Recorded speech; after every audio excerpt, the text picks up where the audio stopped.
నమస్కారం. Hello, welcome to Cinefire India. ఇప్పుడే హరోం హర అత్తిలి చిరబర ఒక సినిమా చూసి వస్తున్నాను. సినిమా పేరు హరోం హర అత్తిలి చిరబర. మనకి విక్రమార్కుడి సినిమాలో రవితేజ డైలాగ్ గుర్తుందా? హరోం హర అత్తిలి చిరబర. అట్లానే ఉంది సినిమా. ఏంటయ్యా సినిమా బాబోయ్! డైరెక్టర్ జ్ఞానసాగర్ ద్వారక. ఈయన ఫస్ట్ సినిమా సెహరీ అని ఒక సినిమా వచ్చింది పాండమిక్లో, ఆహాలో. అది యాక్చువల్గా డీసెంట్గానే ఉంటుంది సినిమా. అండ్ ఈ సినిమా ట్రైలర్ చూసిన తర్వాత నేను పర్లేదులే, కొంచెం డిఫరెంట్గా తీశాడు సుధీర్ బాబు, ఏదో మా సంభవం అని చెప్పి తీశాడు. ఏం సంభవించిందో కానీ నాకు థియేటర్లో మాత్రం సంభవించింది ఒకటే, నిద్ర సంభవించింది నాకు. మా సంభవం పక్కన పెట్టు మాట. ఒక్కొక్క ఆస్పెక్ట్ మాట్లాడుకుందాం. ఈ సినిమాకి ఫస్ట్ మంచి ఆస్పెక్ట్స్ ఫస్ట్ చెప్పేస్తాను. First number 1 background music. కొత్త ఆయన అనుకుంటా మ్యూజిక్ డైరెక్టర్, ఆయన పేరు చైతన్ భరద్వాజ్. ముందు వేరే సినిమాలు ఏమైనా యాక్చువల్గా చూద్దాం, ఆగండి ఒక్క నిమిషం ఆగండి. మహాసముద్రం, RX-100 ఓకే చేశారు సినిమాలు. నాకు తెలుసు ఈ పాటలు బాగుంటాయి RX-100లో పాటలు, కానీ ఈయనది తెలీదు. బ్యాక్గ్రౌండ్ మ్యూజిక్ ఎక్సలెంట్గా ఉంది సినిమాలో. ఆల్దో కొంచెం రిపీటివ్గా అనిపించినా సరే చాలా ఫ్రెష్గా అనిపించింది. ఎంతసేపు మన ధమాన్ కొట్టినట్టు డప్పు అదే చెవులోంచి రక్తం గారేట్టు సౌండ్ కాకుండా కాస్త బాగుంది, డిఫరెంట్గా అనిపించింది. ఈ సినిమా థీమ్కి, యాక్షన్కి సౌండ్ ఎక్సలెంట్గా సెట్ అయింది. అండ్ ఇప్పుడు మొదలెడతారండి ఈ సినిమా. అసలు క్యారెక్టర్ డెవలప్మెంట్ ఏంటయ్యా అసలు మీ క్యారెక్టర్, అసలు story first of all wafer తిన్ స్టోరీ.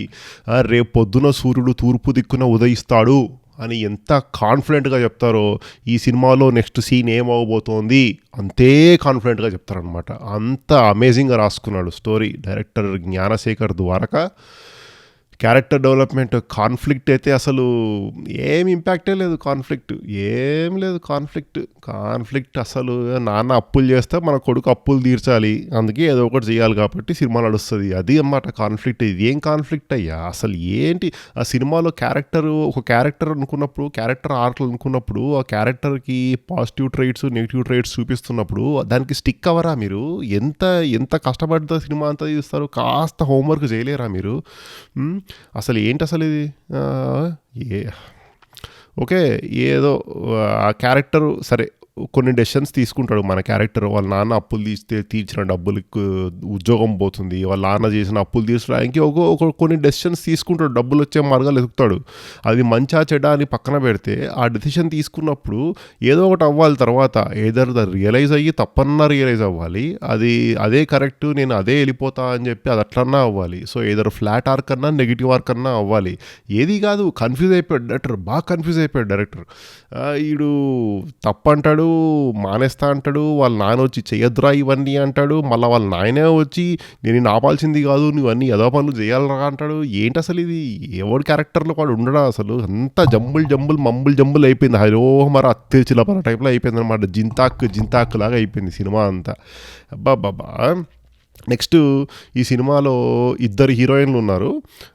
ఒక హీరోయిన్ మన మాలవికా శర్మ, 2-3 సినిమాల్లో తీసింది ఆమె, యాక్టింగ్ చేసింది ఆమె.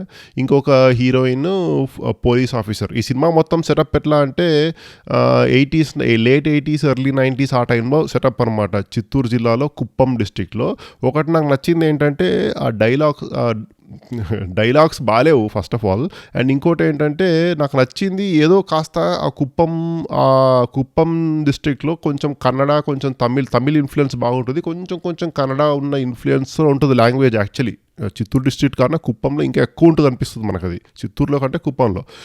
అది బాగానే ట్రై చేశారు, కానీ యాక్టర్లకి ఒక్కళ్ళకు కూడా చెప్పడానికి రాలే. ఎంత అసహ్యంగా అనిపించిందో వింటుంటే, అసలు చాలా చిరాగ్గా అనిపించింది. అసలు ఏంటంటో అసలు వాళ్ళకి సింక్ అవ్వలేదు. మనకి పుష్ప సినిమా హిట్ అయింది చిత్తూరు డిస్ట్రిక్ట్లో, అందరూ ఆ చిత్తూరు యాస మాట్లాడి బాగా యాక్ట్ చేశారు ఆ సినిమాని. అదేదో బాగా క్లిక్ అయింది. ఐ థింక్ బాగా హెవీగా ఇన్స్పిరేషన్ తీసుకొని చిత్తూరు స్లాంగ్ పెట్టేసి, యాస పెట్టేసి తీసేస్తే సినిమా హిట్ అయిపోద్ది అనుకున్నాడో ఏమో కానీ, యాక్చువల్లీ సినిమాలో ఛత్రపతి షేడ్స్, పుష్ప షేడ్స్ అన్నీ కనిపిస్తాయి. కాకపోతే అక్కడ ఎర్రచందనం, ఇక్కడ గన్స్, ఇదనమాట మనోడు హీరో గన్ ఫ్యాక్టరీ నడిపిస్తూ ఉంటాడు. అసలు ఏంటి అసలు ఎంత అసలు అమేజింగ్ ఎంత అంటే అసలు ఈ కార్ కంపెనీస్ మన ఇండియాలో కార్ ఆర్డర్ చేస్తే 3 నెలలు వెయిట్ చేయాల్సి వస్తుంది. ఎందుకంటే ప్రొడక్షన్ అప్కీప్ చేసుకోలేదు డిమాండ్ తోటి. కానీ మనోడు అట్లా కాదు. మనోడు హీరో ఏంటంటే షార్ట్ గన్లు టైప్ ఉంటాయి కదా, షార్ట్ గన్లు అవి ఈరోజు వచ్చి రేపటికల్లా లారీ లోడ్ కావాలంటే రెడీ అంటాడు, తీసుకెళ్తాడు. ఎట్లా తీసుకెళ్తారా మీరు అసలు అసలు ఇల్లాజికల్గా ఉంది, కంప్లీట్ ఇల్లాజికల్గా ఉంది స్క్రీన్ ప్లే. ఏదో కాస్త ఓకే స్టోరీ అంతా నార్మల్ స్టోరీ అయినా అట్లీస్ట్ మిడ్ పాయింట్ వరకు మనకి ఓకే అట్లీస్ట్ క్యారెక్టర్ ఆర్ట్ని ఫాలో అవుతున్నాడు, నాకు డీసెంట్గానే అనిపించింది. Okay at least technically film is okay అని అనుకున్నా. కానీ సెకండ్ హాఫ్లో డైరెక్టర్ రైటర్ జ్ఞానశేఖర్ ద్వారకా విశ్వరూపం చూపిస్తాడు. అబ్బాబ్బాబ్బా అసలు తేరుకోలేదు ఇంకా సినిమా, కింద పడి లేవలేకపోయింది సినిమా. నాకు లిటరల్లీ నిద్ర వచ్చింది ఈ సినిమాలో. అసలే రాత్రి సెకండ్ షోకి వెళ్ళాను, పిచ్చెక్కిపోయింది నాకు సినిమా. అండ్ వైలెన్స్ అయితే ఏంటయ్యా నాయనా, ఆడి కొంచెం పువ్వుల్ని అమ్మాయిల్ని చూపించండి రా అని డైలాగ్ ఉంటుంది జులాయి సినిమాలో. ఏందిరా మీ వైలెన్స్, అసలు అవసరం లేనంత హైలైట్ ఒక సీన్ చెప్తా. వైలెన్స్ నా భూతో నా భవిష్యత్ ఇట్లాంటి యాక్షన్ అయితే మనోడు హీరో గాడు ఫస్ట్ చిన్న చిన్న గన్లు రివాల్వర్లు తయారు చేయడం దగ్గర నుంచి మొదలయ్యి ఆడు లాస్ట్కి రాకెట్ లాంచర్లు తయారు చేస్తాడు అనమాట. ఇంకొక హైలైట్ ఉంది, అది కూడా చెప్తా. రాకెట్ లాంచర్లు తయారు చేస్తాడు మనోడు రాకెట్ లాంచర్ పెట్టి కొడితే మామూలుగా ఏం చూపిస్తారు, ఎక్కడో పడి బాంబ్ వేస్తాగా అవుతుంది రాకెట్ లాంచర్ అంటే కదా. స్పెషల్ చాలా క్రియేటివిటీ వాడాడు. ఏంటంటే రాకెట్ లాంచర్ పెట్టి కొడితే ఆ రాకెట్ ఉంటుంది కదా వచ్చి ఒకటి తలకు కొడుతుంది అనమాట. ఆ తల ఎగిరిపోతుంది, అది వెళ్ళి రాకెట్ వెనక్కి వెళ్ళి బాంబ్ నెస్ట్ అవుతుంది అనమాట. ఎందుకు అక్కడ మనోడు ఇప్పుడు మన అన్ని సినిమాల్లో మధ్యలో కాస్త బ్రేక్ పడింది. అన్ని సినిమాల్లో గ్యాట్లింగ్ గన్ మన ఖైదీ సినిమాలో స్టార్ట్ అయింది గ్యాట్లింగ్ గన్, మళ్ళీ విక్రమ్, మళ్ళీ తర్వాత మన తెలుగు సినిమాల్లో ఇంకా 2-3 సినిమాల్లో వచ్చినాయి అట్లా గ్యాట్లింగ్ గన్ అని పేల్చేస్తారు కదా. మనకి ఏంటంటే క్రియేటివిటీ, మన జ్ఞానశేఖర్ ద్వారకా గారు అమేజింగ్ క్రియేటివిటీ. గ్యాట్లింగ్ గన్ పెడితే మళ్ళీ ఖైదీ సినిమాతో కంపేర్ చేసుకుంటూ అనుకుంటామో కానీ గ్యాట్లింగ్ రాకెట్ లాంచర్ తయారు చేశాడు. జోకర్ గ్యాట్లింగ్ రాకెట్ లాంచర్లు, అమేజింగ్ ఐడియా. పెద్ద రాకెట్ లాంచర్ స్కూటర్ మీద తీసుకొచ్చి జీప్ మీద తీసుకొచ్చి 6 రాకెట్లు పెట్టి దాంట్లో మనోడు వదులుతాడు, డుమ్ డుమ్ డుమ్ డుమ్ డుమ్ అని తప్ప వెళ్తాయి రాకెట్లు. అబ్బా ఏం క్రియేటివిటీ సామి, ఏమన్నా క్రియేటివిటీ. అసలు సినిమాలో ఎడిటింగ్ అయితే అల్టిమేట్ చాపీగా ఉంది. ఎడిటింగ్ అసలు ర్యాండమ్ అన్నెసెసరీ ఫ్రేమ్స్ సీన్స్ మధ్యలో అసలు సంబంధం లేదు. ముందుకు ఒక సీన్ నడుస్తూ ఉంటుంది, ఏదో ర్యాండమ్ ఒక ఫ్రేమ్ వేస్తాడు, మళ్ళీ కంటిన్యూషన్ అవుద్ది పాత సీన్. అట్లా సంబంధం లేకుండా వస్తాయన్నమాట. చాలా చిరాగ్గా అనిపించింది, జారింగ్ అనిపించింది. ఈవెన్ ఫస్ట్ హాఫ్లో కొంచెం ఉంది, సెకండ్ హాఫ్ అయితే మరీ దారుణంగా అనిపించింది ఎడిటింగ్. సౌండ్ మిక్సింగ్ అయితే okay fine, sound mixing okay decent, okay fine. All BGM sound department వరకు బాగానే ఉంది సినిమా. అండ్ తర్వాత ఇంకొక నచ్చిన ఆస్పెక్ట్ నాకు చెప్పాలి, ఆనెస్ట్గా చెప్పుకుందాం ఏంటంటే ప్రొడక్షన్ డిజైన్. ఎందుకంటే ఆ 80s లేట్ 80s ఎర్లీ 90sలో ఉన్న ఆ సెటప్ కానీ, ఆ సెట్టింగ్ కానీ, ఆ కాస్ట్యూమ్స్ కానీ చాలా కేర్ తీసుకున్నారు. అది డెఫినెట్లీ బెటర్గా ఉంది. అండ్ ఇందాక నేను సినిమాలో ఇద్దరు హీరోయిన్ల గురించి చెప్పా కదా. ఇద్దరు హీరోయిన్లు కాదు, ఒక హీరోయిన్ మాళవికా శర్మ అండ్ ఇంకొక హీరోయిన్కి యాక్చువల్లీ మంచి రోల్ ఉంది. ఏంటంటే ఒక పోలీస్ ఆఫీసర్ రోల్. మన హీరోని ఫస్ట్ క్యాప్చర్ చేసే రెస్పాన్సిబిలిటీ ఆమె మీదే పడుతుంది, క్యాప్చర్ చేస్తుంది కూడా. కానీ మన తెలుగు సినిమాలు కదా, తెలుగు సినిమాలు హీరోయిన్కి ఏంటి స్పెషాలిటీ? 1 2 3 నేను చెప్తా, గెస్ చేయండి. ఓకే కరెక్ట్గా గెస్ చేసి ఉంటారు. Flower pots. First heroine flower pot అయితే సెకండ్ హీరోయిన్ పూలకుండి. అదనమాట వాళ్ళ స్పెషాలిటీ. అది అమేజింగ్ ఫ్లవర్ పార్ట్స్ 2. అసలు వస్తారు, 4 డైలాగులు చెప్తారు, వెళ్ళిపోతారు.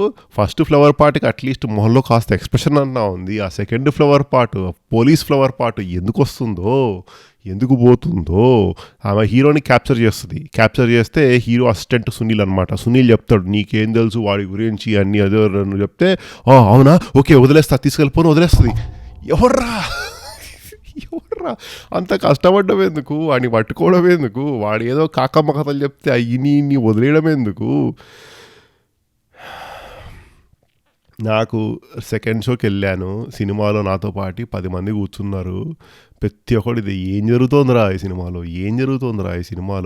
నేను ఈ సినిమా ఆనెస్ట్గా ఏదో సుధీర్ బాబు సినిమాలు నేను థియేటర్లో ఇప్పటిదాకా చూడలే, ఫస్ట్ సినిమా ఇదే చూస్తున్నా. అందుకని వెళ్ళా ఏదో యాక్షన్గా బాగుంది అని చెప్పి యాక్షన్ సెట్ పీసెస్ బాగానే ఉన్నాయి. కొన్ని యాక్షన్ సెట్ పీసెస్ కాస్త ఆర్టిఫిషియల్గా ఫేక్గా అనిపించిన ఓవరాల్ యాక్షన్ సెట్ పీసెస్ అన్నీ బాగానే ఉన్నాయి. సో అందుకని వెళ్తే అసలు వాడు ట్రైలర్లో చూపించింది ఒకటి, సినిమా థియేటర్లో చూపించింది ఇంకొకటి, ఆడియన్స్తో ఆడుకున్నాడు వాడు, ఆడియన్స్ మనోభావాలతో ఆడుకున్నాడు. అబ్బా Gnanasekhar Dwaraka, next time you are on my watch list. Next time cinema వస్తే నేను చూడదలుచుకోలేదు. అండ్ ఈ సినిమా పిల్లలతో చూసే సినిమా అస్సలు కాదు. నరుక్కోడాలు అయితే దారుణంగా ఉన్నాయి సినిమాలో. కొడితే తల ఎగిరిపడాల్సిందే, గుచ్చితే గొంతులోంచి గుస్తే వెనకాల నుంచి కత్తి రావాల్సిందే, ఇక్కడ కోస్తే ఇక్కడి నుంచి రైట్కి రావాల్సిందే, ఇక్కడ గుచ్చితే వీపులో నుంచి బయటికి రావాల్సిందే. అబ్బబ్బా కస కస కస కస కస కస కస అని పిల్లలతో అస్సలు చూడలేము సినిమాని. వైలెన్స్కే మాత్రం పిల్లలతో అస్సలు చూడలేము సినిమాని. అండ్ తర్వాత ఇంకోటి, ఈ సినిమా ఏ ఓటీటీకి వస్తుందో వాళ్ళు చెప్పలేదు. సో మాకు తెలియదు ఏ ఓటీటీకి వస్తుందో. మీకు కల్కి వచ్చే లోపల ఇంకో 2 వీక్స్ ఉంది కల్కికి, ఏదో ఒక టైంపాస్ చేయాలి, సినిమా చూస్తాను ఇంకా బోర్ కొడుతుంది అంటే వెళ్ళండి, పర్వాలేదు. ఓకే మేబీ మీకు నచ్చచ్చేమో, కానీ క్యారెక్టర్లో ప్లాట్ హోల్స్ మాత్రం చాలా దారుణంగా అనిపించింది నాకు ఈ సినిమా. ఎక్కడ కూడా టెక్నికల్లీ సౌండ్ లేదు, డైరెక్టర్కి గ్రిప్ లేదు. అండ్ ఓన్లీ 2 థింగ్స్ నాకు నచ్చినవి ఏంటంటే బీజిఎం అండ్ ప్రొడక్షన్ డిజైన్, అంతే. సో అదండి ఈ సినిమా రివ్యూ. హరోం హర అత్తిరి చిరబర. మీకు నచ్చినట్టయితే ప్లీజ్ ఈ వీడియోకి లైక్ చేయండి, ఈ వీడియోని షేర్ చేయండి, అలాగే ఈ ఛానల్కి సబ్స్క్రైబ్ చేసుకోండి. ఇంకా 2-3 సినిమాలు ఉన్నాయి రివ్యూ చేయాల్సినవి చేస్తాను. అండ్ అలాగే కల్కి కూడా వస్తుంది ఫస్ట్ నా దగ్గరే. అండ్ అప్పటిదాకా చూస్తున్నానండి సినీఫైల్ ఇండియా. నెక్స్ట్ వీడియో కలుద్దాం. అంతవరకు టేక్ కేర్.